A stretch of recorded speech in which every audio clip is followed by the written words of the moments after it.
What up? It's tea time. Second Dennysode of the year. James is still here. Indeed. So, Paul over at W2T hooked us up last year with 2 cakes of Hypnotrain, a pretty premier young tea from W2T. And the idea with this whole project was that I was going to build a humidor, and we're going to heat one of the cakes and then give James a natural storage for one of the cakes. You've since done that. I have done that and maintained a humidor for a year for most of that year. And what temperature? It has been about, on average, over the course of the whole year, 79 degrees. Okay, so close to 80. Yeah, something like that. And humidity about 62 to 67. Okay. But usually try to aim for 65 at all times. So, and last year we went into the one on the left here, which is mine, and then this is the untouched version, which is James's. So we're going to go ahead and dive in here. And I'm actually going to just turn off this camera here so we can see this a little better. Oh, yeah. So, there we go. Take a look here and see. And Denny, you said you had this semi recently. I did, knowing that we'd be filming this. Just want to get reacquainted with it. And gosh, I have just been not drinking much. You want to open yours up? Sure. Not been drinking much young. Yeah. Same here. At all. Same here. So it's just, this and the Slava Ukraini is my context. So I'm going to compare and see, do we notice any differences here? Not hardly. I mean, I don't know, maybe. If anything, mine's darker. Yeah. But it's so subtle that I would hesitate to say I'd say basically identical. I agree, but I think yours technically just has more of the darker leaves on the top of the cake. Yeah, it's totally possible. Yeah. I think the if there is actually a difference, which both of us are skeptical of being a significant difference, right, the wet leaf will tell the story. Yeah, absolutely. And I'm going over here to grab 2 more Gaiwans. Shout out to the infinite supply of Gaiwans. Denny just pulling Gaiwans out of nowhere here. I thought he'd have to dump some double wine. Oh no. Nary. Never. So yeah. Okay. Well, we're going to go ahead and do a comparison here of these two and see if there's any taste difference 1 year in. Probably not going to go super deep on these. No. I think that, this is going to be mostly a feeler episode, but wanted to shout these guys out and also just, again, have this as more of a reference. Yeah. And I agree. James's has just a much darker complexion here on the right. On the left side, excuse me. Yeah. What I would suggest, too, is once we're done drinking, just give those leaves a soak, too. And that way we can get a good look at what they would be like after it's been brewed out. Because I don't think we're going to be doing more than a few scoops. Sounds good. All right. I'm going to butcher this here, but hopefully not lose any fingers while I do it. I'm hoping. I got odds on the opposite. I put a poly market bet on Denny losing fingers in 2026. We are just going to eyeball. Gonna just starting that thing of rooting for it. Check out Emilio has a good video from the Jade Leaf about how to break up a puer cake. Oh, really? Yeah. Check that out. Go watch that. And I will say it's very difficult without a pick. I was at a relative's recently, and I had a tool. And using my pick, I'm very comfortable breaking that up. Right. But I gotta say, without the tool, I was surprised how difficult it was. Yep. And we are not being super precious here about the perfect where to pick from here. And I'm also not weighing this tea perfectly. It smells nice. Smells quite crisp. Yeah. Green. Say those look about even to me. Sure. Call that good. Got these bad boys up again. There you are, sir. Thank you. All right.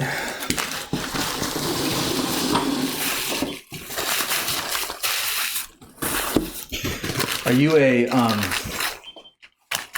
messy tea wrapper, or do you want to have it be like the perfect fold I'm relatively messy. I will say though, I think this might actually be 2022. Looking at the stamp, it says 2022 there. So I wonder if we got the 2022 version. Well, that's immediately alleviated in editing. Boom. Bam. There you go. Bam. In terms of, again, the tea, obviously complexion of the tea is beautiful. You can still see some of even like the fuzz around those lighter leaves here. Yeah, like these right here, for example. And yeah, looking forward to this. I mean, again, we're not the target audience for this tea. Not today. Not yet. Yeah. So that is something to consider. It's also an experiment too. So yeah, I mean, this is like, the purpose is not to have an enjoyable tea at year one. Correct. So although I did have this, and compared to what these teas could be like at this point, not bad. Now, again, normally I wouldn't be brewing quite like this at home, but we're going to push the first rinses here pretty stinking hard. And shout out to Rinse Lover 420. And Denny, do you ever drink Yangsheng? I bought that Slava Ukrainian cake last year, and I have had it like 3 times, I think twice with you on camera. Well, in that case, I've had Yangsheng twice. Exactly. So the answer basically no. Yeah, not much. Some of that if you would like.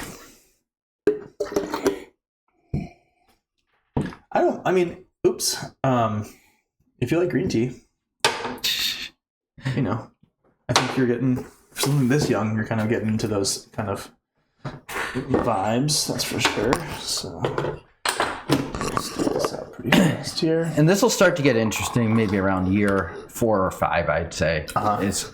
And we would expect potentially that your cake would age a bit faster. But again, at this year mark, it's just going to be too hard to say. Yeah. Especially considering we didn't get, I don't know when exactly we got these teas, but it wasn't, I think it took you a bit to get the heated Pompadour set up as well. Correct. So in terms of the complexion of the leaves wet here,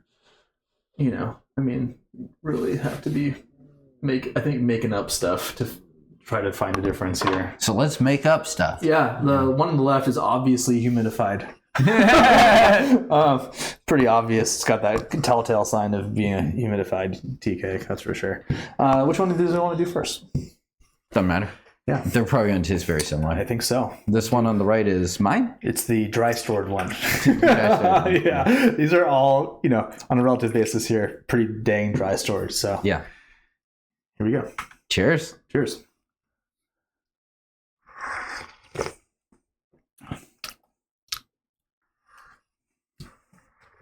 It's nice. It's sweet. Honey, grass. Yeah. It's approachable today. Yeah. A little bit of fruit. Yeah. Pleasant. Yeah. Straightforward. Yeah, straightforward. Yeah. Indeed. I feel like it had more complexity when we had it before. It might already be entering that phase where it's it's very simple. At least this first steep. Let's see if this is any different. Wet storage. Just kidding. Cheers.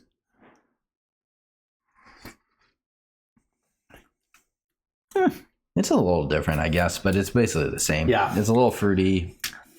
Maybe a slightly different hay character on it. At that point, it's like it could just be like, we happen to get slightly different leaves. Exactly. Yeah.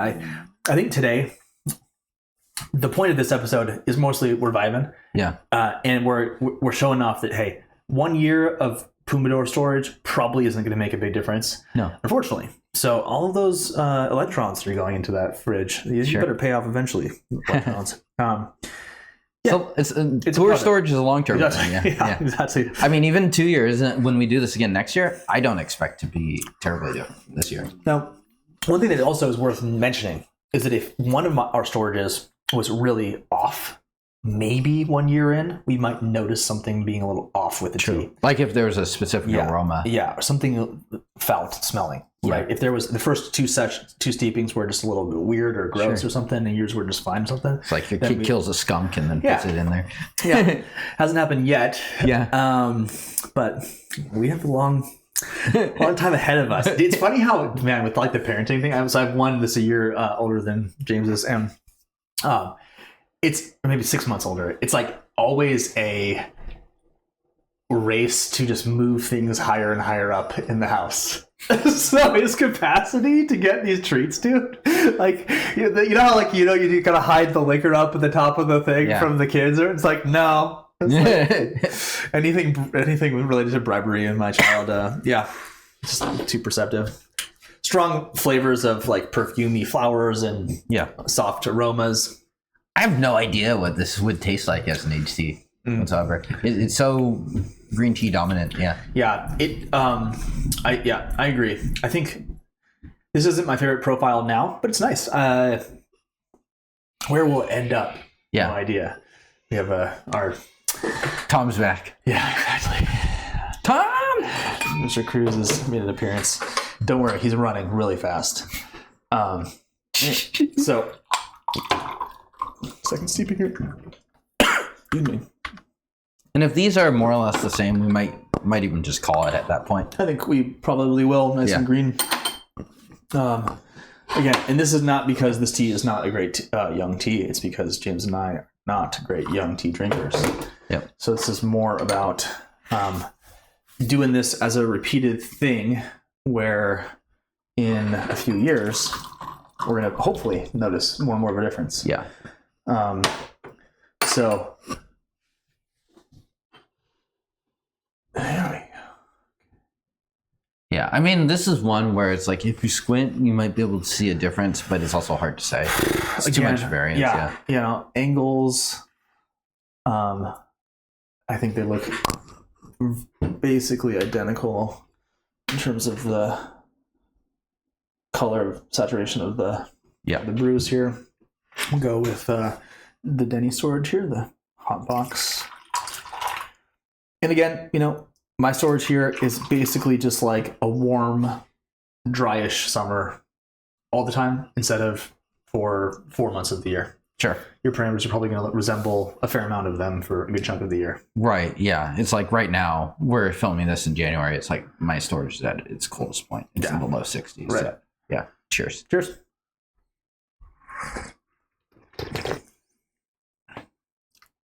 It's nice. I think this could have a more tropical fruit, sweet, kind of punchy, sugary, sweet thing to it that would be more amenable to drinking right now. Sure. This to me tastes like it's intended. I can taste the puer material. It's intended to age somewhat, but it's got a nice, pleasant character today. Yeah, it's honey-ish. I would say is the dominant note I get out of this. And that just goes to show how much puer you drink, because there's obviously a very strong bassy puer flavor to this. That's true. Yeah, actually, since you've been drinking a little bit less tea, have you found that like your acclimation to bitterness has gone away a little bit? Man, not too much. Okay. Yeah, not too much. It takes like 1 day of solid puer drinking, and then it's like right back into the Okay. It really comes back fast, I think. Yeah. Yeah. I mean, you fed your family Boulong for like Christmas, didn't you? I know. Yeah. Me taking like a break from from tea for a little bit is like drinking 1 tea a day. So like and ripe tea, and then maybe like a white tea or a Boulong or something. So this one's similar. I would say there's a little more of a undercurrent of dark fruits and sourness to this. But again, it's one of those where it's like, is it there or is it just the session variance? Yeah. It's too early to tell. Yeah. Mm. Maybe a little bit more fruity, yeah. It's nice. I'd say today, again, this episode goes to show mostly that it's fun to experiment with tea, try different stuff. And a year is an insufficient quantity of time to have a substantial amount of aging happen into tea. If you want to be buying tea that is ready today, buy old tea. It is, not all old tea is really expensive. You can go and find good deals, shop around and stuff. But hey, if you want something that is ready to be drinking today, then yeah, you're going to pay the tax on that a little bit, the time tax. Yeah, and also young tea is not necessarily cheap either. I mean, like this tea is 60 cents a gram, something like that. So. Yeah. Meant to be aged for sure. Yeah. Just astringency building now.